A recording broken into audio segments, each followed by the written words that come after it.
ہالی ووڈ کی فلموں کا ایک انتہائی مشہور اور کامیاب فلم ڈائریکٹر، پروڈیوسر اور اسکرین رائٹر اسٹیون کے نام سے جانا جاتا ہے۔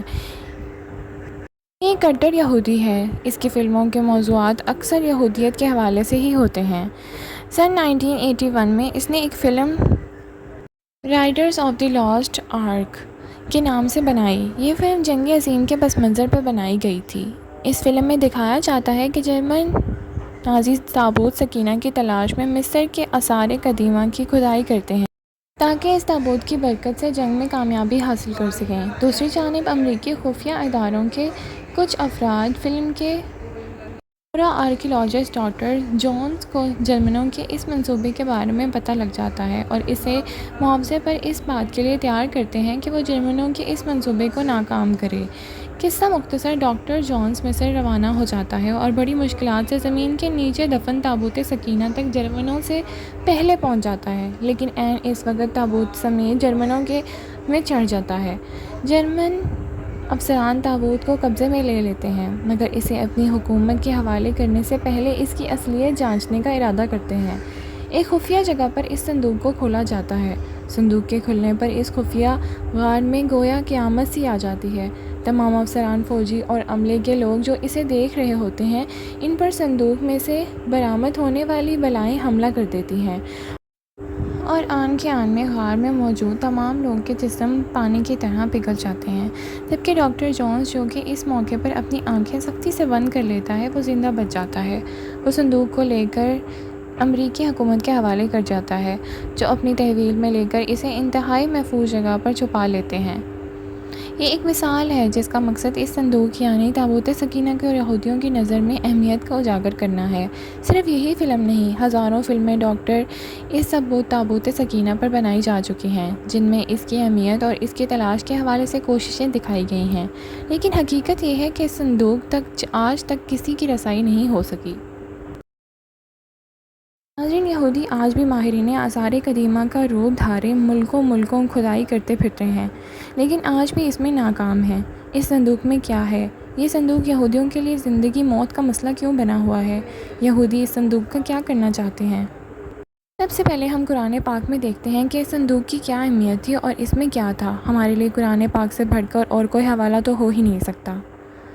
اور ان سے ان کے پیغمبر نے کہا، اس کی بادشاہی کی علامت یہ ہے کہ وہ صندوق تمہارے پاس آئے گا، جس میں تمہارے رب کی طرف سے تمہارے سکون و اطمینان کا سامان ہے، اور جس میں آل موسیٰ اور ہارون کی چھوڑی ہوئی چیزیں ہیں، جسے فرشتے اٹھائے ہوئے ہوں گے۔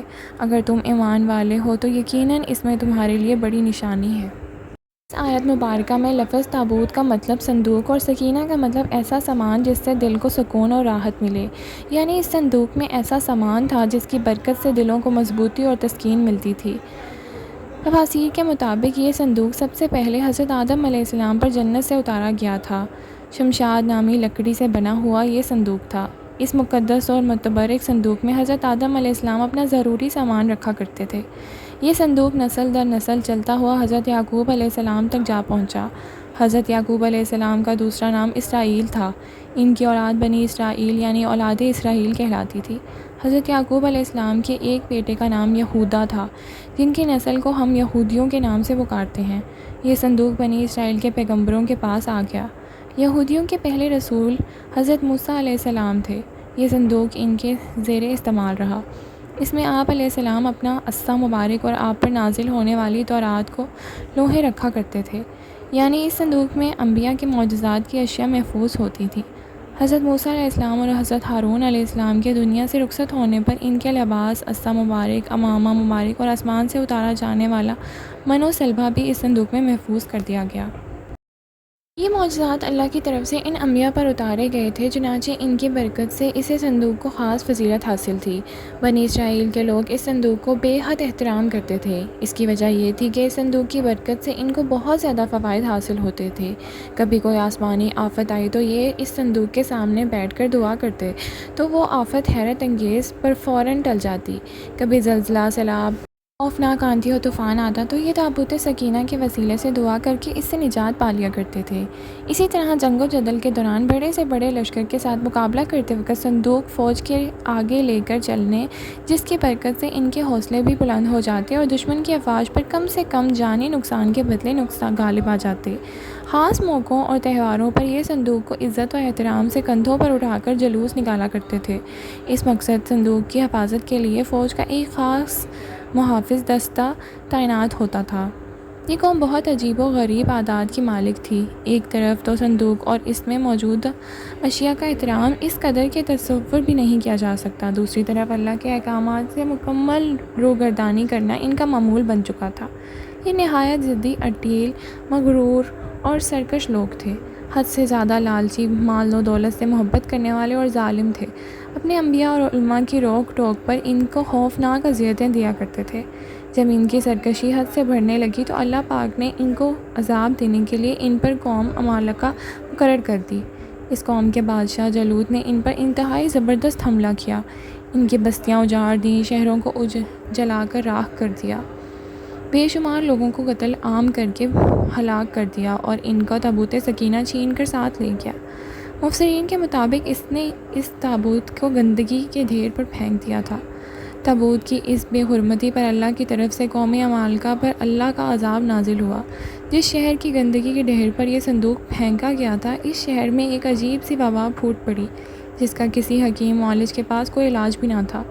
لوگ بہت تیزی سے لقمہ اجل بننے لگے۔ لوگ پریشان ہو کر حاکم شہر کے پاس پہنچے۔ اس نے کاہنوں کو جمع کیا اور ان سے اس عذاب کی وجہ معلوم کرنی چاہی۔ کاہنوں نے حساب لگا کر بتایا کہ اس عذاب کی وجہ تابوت سکینہ کی شدید بے حرمتی ہے۔ کہ صندوق کو بنی اسرائیل کو کسی صورت بھی واپس کرنا نہیں چاہتے تھے، چنانچہ یہ صندوق ایک دوسرے شہر میں جا پہنچا۔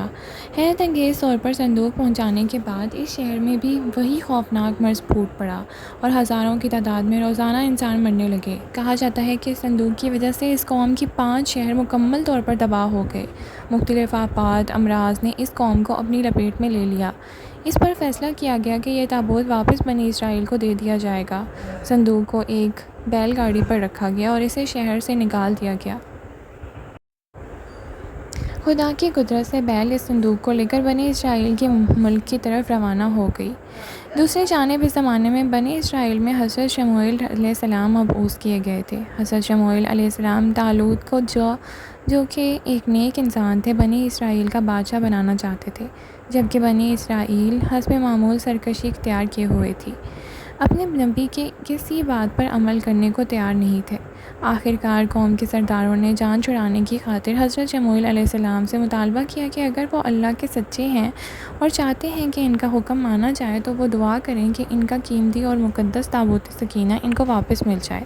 اگر ان کی دعا قبول ہو گئی تو وہ ان کی بات مان لیں گے۔ پھر حضرت شموئیل علیہ السلام نے حکم ربی سے ان کے ساتھ وعدہ کر لیا کہ تابوت سکینہ اگلے روز صبح تک خود بخود ان کے پاس جا پہنچے گا۔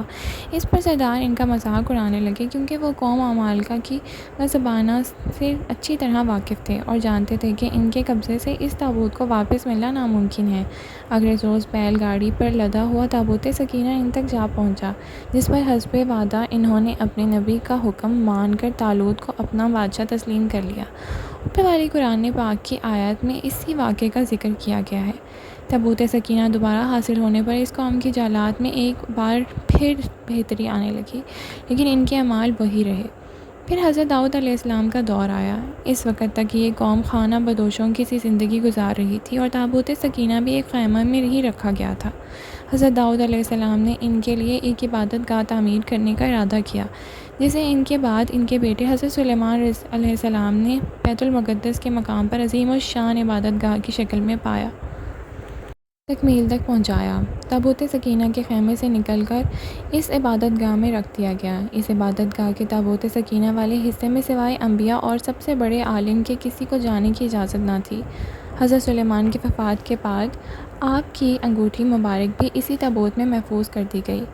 جب حضرت زکریہ علیہ السلام کا زمانہ آیا تو اس وقت تک یہ قوم اس قدر گمراہی میں ڈوب چکی تھی کہ اللہ کے پیغمبروں کی تذلیل اور تحقیر ان کا معمول بن چکی تھی۔